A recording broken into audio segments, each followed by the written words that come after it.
This billionaire looked completely unhappy on his birthday. His whole family had carefully prepared a birthday party for him, but he just went through the motions. You have to understand, his life was absolutely enviable. His son was incredibly successful at making money. His wife was gentle and caring. All he had to do was enjoy life at home. But strangely enough, for the past few years, every birthday, Jinyile just couldn't seem to feel happy. When the neighbor came to wish him well and greeted him in his favorite way, he barely managed to force a smile, mumbled a few words, and retreated to his room. Jinyile noticed his low spirits. She hurried over to comfort him and asked if he was missing his mother. Jinyile shook his head and said his mother had passed away over 10 years ago. He could barely remember her face anymore. Jinyile then jokingly asked him if he was thinking about his first love, trying to cheer him up a little. Jinyile understood his wife's intention. He forced a smile and said, "You're my first love." That day, Jinyile was sorting through old belongings. There were baby bottles from when their son was little, and dusty cassette tapes. Jinyile could never bring himself to throw these things away. He treasured them like precious keepsakes.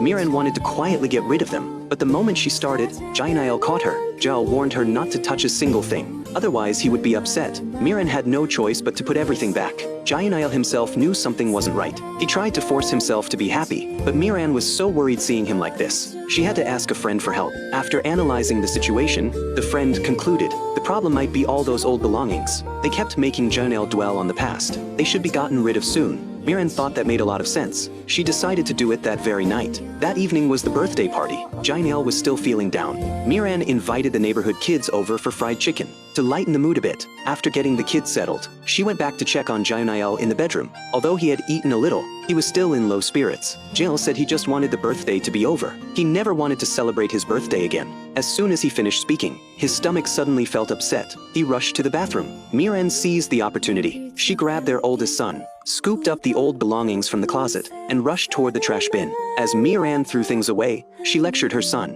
"Don't be like your father," unable to throw anything away. But before she could finish, she spotted a cassette tape she had been looking for. She couldn't help but smile. Back at home, she quickly put the tape into the cassette player. Her son's childhood singing filled the room. The whole family's thoughts drifted back over a decade ago. Back then, even though the family was poor, life was warm and full of happiness. Back then, the whole family was together. Jinyle's mother was still alive. But now only the voice from the cassette player could prove that his mother had really existed. At this moment, all Jinyile could do was hold the cassette player and cherish the memory of his mother.